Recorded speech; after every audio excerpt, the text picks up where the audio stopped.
Bust it.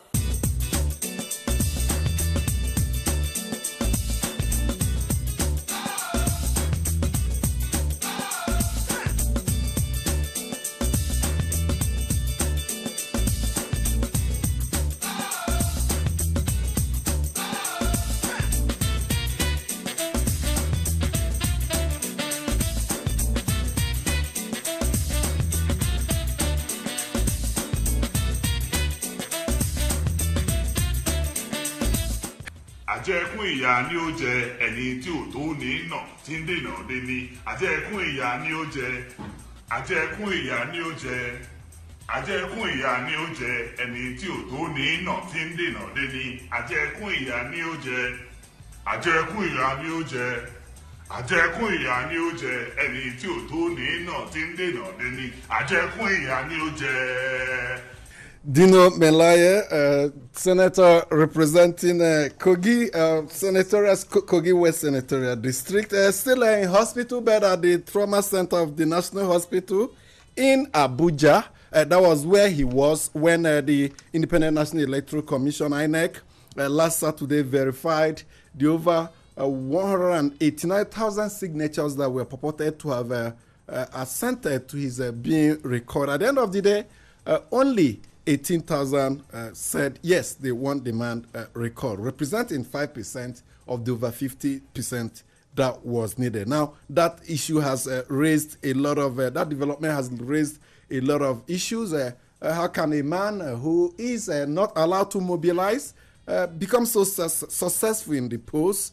What happens to the many allegations flying around? The PDP in Kogi State alleges that Governor Yahaya Bello spent over, in fact, they called it wasted, over 5 billion naira in trying to see the senator recalled by his constituencies. An allegation his chief press secretary moved immediately to deny, saying the governor has no hands in the travails of Dino Melaye. Well, is there an indication of 2019 what will happen in Kogi State? These are what some people are already saying, that the mere fact that the people are behind Dino Melaye tells you that they may not like the face of some people in Kogi State.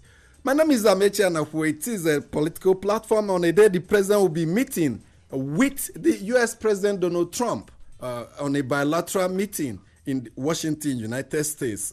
Just somebody brought to my attention an opinion in USA Today, one of the influential and widely circulated papers in the USA, where they are urging Trump to hold our president accountable to the many killings going on across the country. In fact, they boldly describe our president as chief enabler of the killings going on across the country. And Christians continue their protests within the churches, some churches across the nation, against the continued killings by suspected herdsmen. And sad news from eastern part of the country, home of the President General of Ohaneze, Nyanwodo Enukehe, Igbetiti local government area of Enugu State, was bombed. No casualties, but a part of his house was damaged. Tomorrow, Tuesday, 1st May, Labour's Day, Workers' Day, public holiday. Of course, workers are still pushing for better working conditions, and they hope to use tomorrow's ceremony at the Ego Square and the many other activities lined up across the nation to bring to the fore their plight and what they have been undergoing in an economy coming out of recession, and the need to, most importantly, increase their minimum wage. These are some of the issues we'll be dealing with today, and not to talk of the approval by the president for payment of nearly $500 million to the U.S. government for the supply of Tucano fighter aircraft. We have in the studio with us Itai Nang, a former member of the House of Representatives, former senator, and presently advisor to the president on National Assembly matters, who will be giving us his perspective on the issue which some people in the Senate believes may constitute an impeachable offense. I'm talking about impeachment and recall. These are two mechanisms in our constitution to check excesses of elected officials. It failed in terms of recall in Kogi State. And can anybody dare the president with an impeachment where Senator Orogide, the man that indeed tried to move a motion, he said it's not for impeachment, but to hold the president accountable, was attacked by thugs in Benin last Friday as he flew from Abuja to Edo State capital. Some of them are not happy that he's the brain behind it. We'll be bringing in Professor Kamal Bello to give us his perspective on these two constitutional provisions. There's our friend and election monitor expert will also be joining us via telephone to bring his perspectives on the issue of the recall process. My colleagues are here with me, though. Deboya Bodori is back after a little break. Yeah, Amishi, thank you very much. Well, the Dino issue is an ongoing issue because I don't think we have seen the end of it. There are critical issues that are being raised, and I think as a nation we need to look into it. Why was Dino arrested? Why was the attempt to take Dino to Lokoja a few days before this recall process? What are the people are raising questions about the timing? Despite the fact that they say the whole extent is that perhaps it was a move to get him to Lokoja, and eventually probably the court, we don't know what they will do, probably Grant is being confined to either police or prison or whatever. But the totality of it at the end of the day is that he was able to escape it. But there's a critical issue. I was at the National Hospital yesterday, and I can confirm to you that I counted 30 policemen stationed around the trauma center because somebody is on admission. Would that not increase the trauma of the patients there? 30. And they were not just junior officers alone. There were senior of the rank of superintendents who are also there. You cannot go enter that trauma center. They will check you about three places before you will be allowed to pass. And as a journalist, I became curious. I watched around. I took time to count 30 policemen attached to a senator who is on admission. Well, it has not been declared. They say when the policemen say this is someone that tried to evade arrest, and they have every right to even increase the number because there's that propensity that he may want to this time around maybe jump down from the story building, not from a moving vehicle again. Well, that's it. But there are two other issues that I think that are worrisome over the weekend. The first was a compilation. 901 people have been killed in the Middle Belt states between January and as at the weekend. 901. Very sad for the nation. And the last issue I want to raise is the report of the Global Assurance, Transaction and Advisory Services called EY. It's a global body, and they made public their report over the weekend. And Nigerian is again in the news. Nigeria came third in their ranking as a country which is a haven for bribe taking. It emerged in the third spot among 55 countries. Nigeria is followed by Kenya, South Africa. South Africa is ranked 6th. Brazil and Colombia took the first and second position. Well, this raises a question. It raises issue about the regulatory and enforcement efforts we embark upon over the years. Okay. Uju Eje is also right here in the studio. Amici, one other issue that baffles me over the Dino saga is the fact that it is reported that he applied to the court for the case to be moved from Lokoja to Abuja. And the police was still, which the court granted, that the case be moved to Abuja. And if the case was moved to Abuja, why was he being taken to Lokoja, to another court in Lokoja? These are issues that are not clear flowing from that saga. I hope that the authorities will be able to clear that. And as for the bombing of the home of the President General of Ohanaeze Ndigbo, it is a very sad development considering that these things are not really known in the Southeast. Bombings are not issues in the Southeast, of course, apart from maybe during the Civil War. And it is a trend that is very, very terribly if it can, filter into the Southeast. And why would that happen? And then you have Senator Matthew Roide, who raised a motion asking for the Senate to consider Section 143, because of the money that was spent without a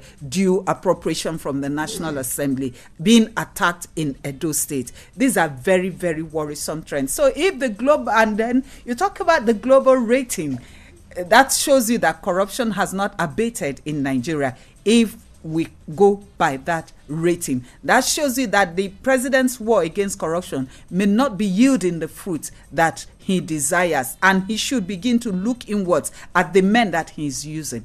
Okay, Mustafa Mohammed completes our number. Amechi and Akwe, the attack of the senator, of course, you know, that is an open political thuggery as 2019 elections is approaching. But, you know, it's not only in Edo State. Yesterday in Kaduna, around a place called Mogadishu, around the Leventis roundabout, political meetings were being held among the personalities are former gubernatorial aspirant Hukui and a media entrepreneur Alaji Ramalan. Their convoy was attacked, their vehicles were smashed. That is actually a very bad signal for the 2019 election. And of course, the Speaker of Kaduna State House of Assembly has told somebody that he should tell us he listens to political platform in Kaduna. But I will tell him beyond the listening, he has a very big challenge. He should use his office to address the issue of drug and substance abuse, especially the major dealers along Katuru Road in Kaduna. Our youth are losing out, Amechi. Somebody needs to do something. Maybe we'll bring him into the program as time progresses for his perspective. We'll take your mails, and distinguished Senator Ita Enang is still with us. Please don't get away. It's the mail segment, and I'm Amaka Okoro. I am Etenikang Akipu. You're welcome. We'll begin with a mail from Collins Eze from Kubwa here in Abuja, and he titles this one as The Failed Recall of Senator Dino Melaye. He reads, Dear crew, the failure of INEC to verify most names and signatures on the recall petition against Senator Dino Melaye is a clear indication that Dino was right in alleging that it was an orchestrated move to silence his voice against injustice and bad governance. The question now is, who compiled the list and for whose interest? This is a serious crime against the people of Kogi West Senatorial Zone, and the security agencies must start comprehensive investigations on who forged those signatures for prosecution to serve as a deterrent to others. I want to beg whoever is after Dino to please allow him to continue to speak, not just on behalf of his constituency, but also for ordinary citizens of this country. Truth, they say, always prevail. God bless Nigeria. More reactions to the failed recall of Senator Dino Melaye. Akin Additional in Lokogoma, Abuja says, I am not a fan of Senator Dino Melaye for the simple fact that in a sane and decent society, a man of his temperament, composure and courage shouldn't be in the corridors of power. I must, however, admit the fact that his courage and consistency on certain issues earns my respect. He doesn't fit the profile of a typical Nigerian politician that is ever pretending and shamelessly hypocritical. What you see is what he is. Go check out his role during the Patricia Ete Speaker crisis when he was in the House of Representatives. As Kogi State and the federal government continue this drama, some of us are here outside the theater of absurdity, are watching with keen interest. And that's the much we can accommodate on the mail segment. Keep sending your mails to politicalplatform@yahoo.com. The route hasn't changed. The program continues immediately. Thank you so much for the mails. Let's welcome our guests. First of our three guests for today, so we have to make it very short to accommodate the three. Presidential Advisor on National Assembly Matters, Senator Ita Enang. Thank you so much for joining us. Thank you very much. Was there an impeachment threat, an impeachment move against the president last Thursday? What is before the National Assembly is nothing of the sort, and I don't like mentioning the word at all because it is not contemporary. What is before the National Assembly is a request by Mr. President that an exigency arose after I received $1 billion from the National Economic Council for security, that we had to pay for Tucano aircraft, and we had a limited time to pay, and I had to take a decision to pay $496 million directly from the treasury of Nigerian government to the treasury of the U.S. government for the Tucano aircraft.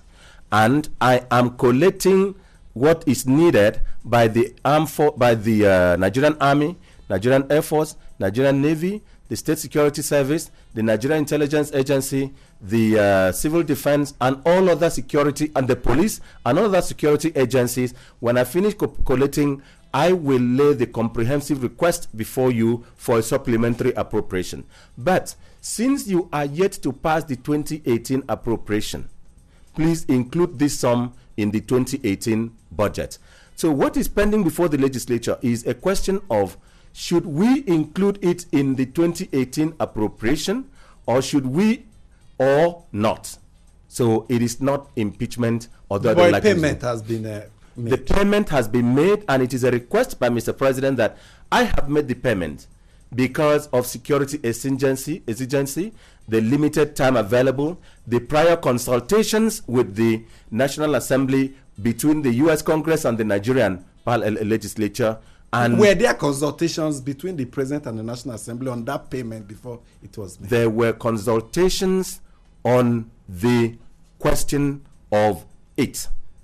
Not on the I will not say yes or no, because that question is the matter that is the committee will be told by the appropriate officer. You know, given my role, I should not descend into I should not be seen to have drawn a conclusion. I can descend into the arena, but I should not be seen to have drawn a conclusion, because the executive, if invited, will make a presentation before the committee of the legislature. But you are also a lawmaker by virtue of your experience over 16 years in lawmaking. Yes. Is it proper for the executive to have spent that money without recourse to appropriation or the approval of the National Assembly?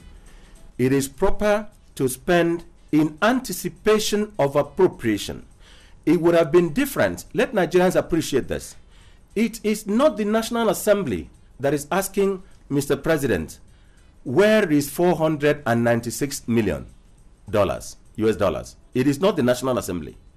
It is the President that took his hand, wrote and signed to the legislature that we had $1 billion US dollars from the governors, from the National Economic Council, drawn from the excess crude account. It is intended that we should spend it on security.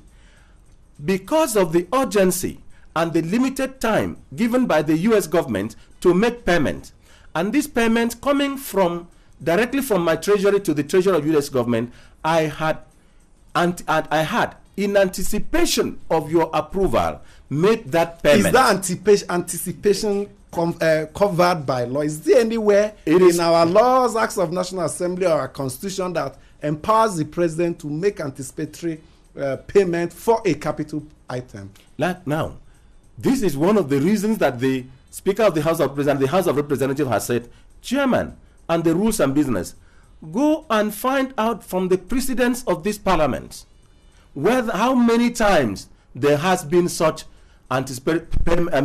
expenditure anticipating appropriation and payment from excess crude account, and advise us on those instances.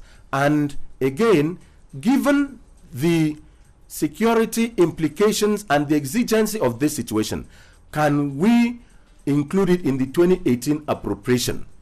This is why. And again, the Constitution is a framework. The Constitution is not supposed to state everything that ought to be.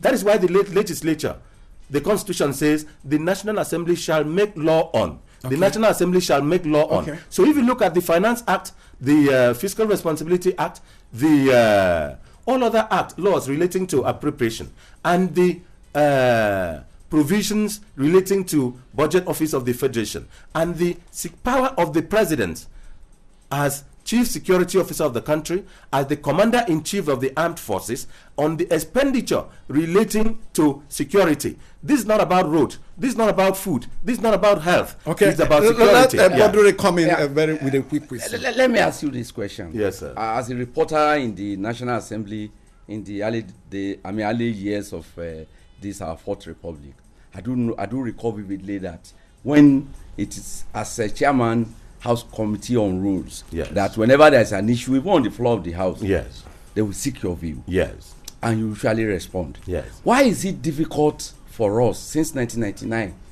to experiment with what happened in the Second Republic, where President Shehu Shagari operated two caucuses, operated two caucuses in the then National Assembly.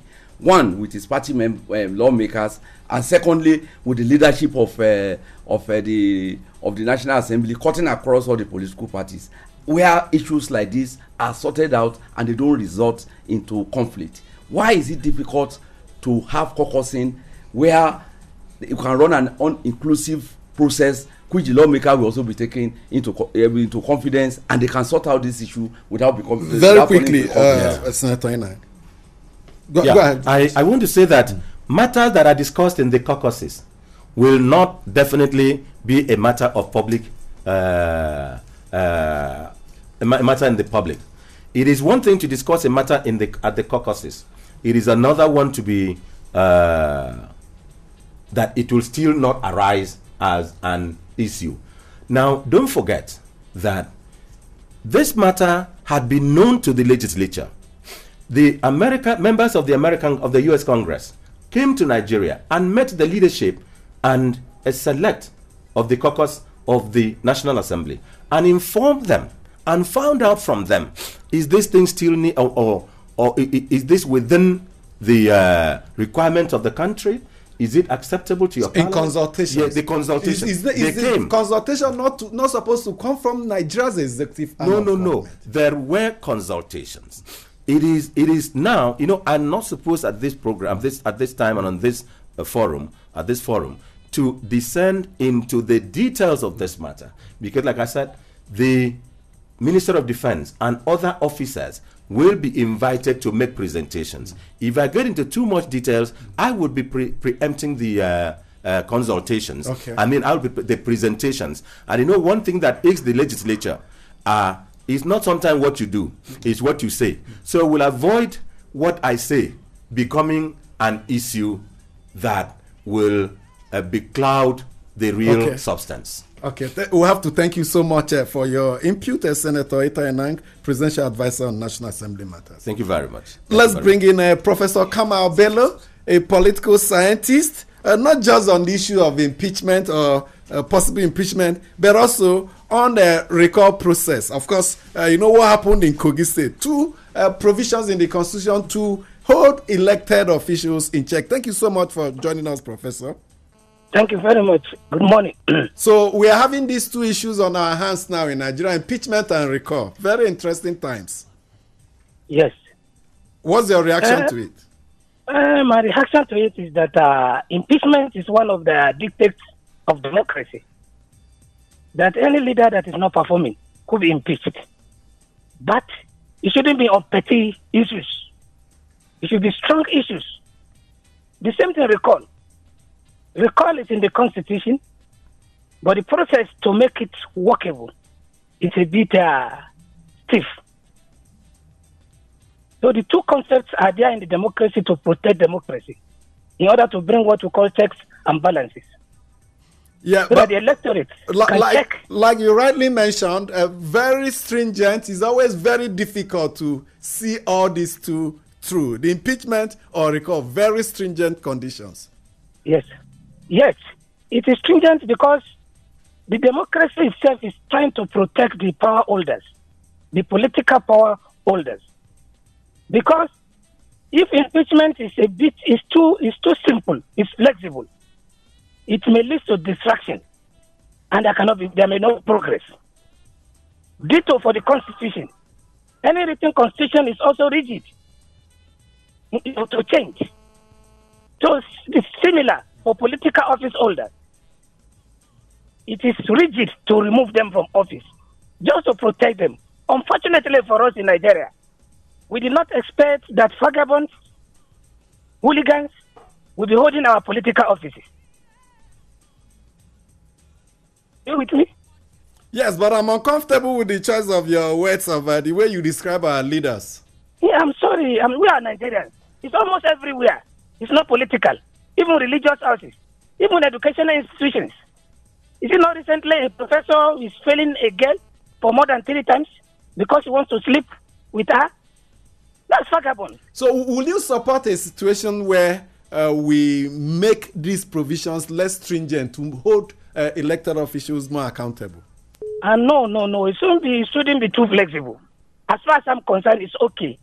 What we need to do is that the recruitment into leadership, we should try to make sure that the best of us are in the leadership. Okay. So that the cases of impeachment will not even come at all, because they will not commit offense. Okay. We'll have to thank you so much, Professor Kama Bello, for your intervention. Thank you very much.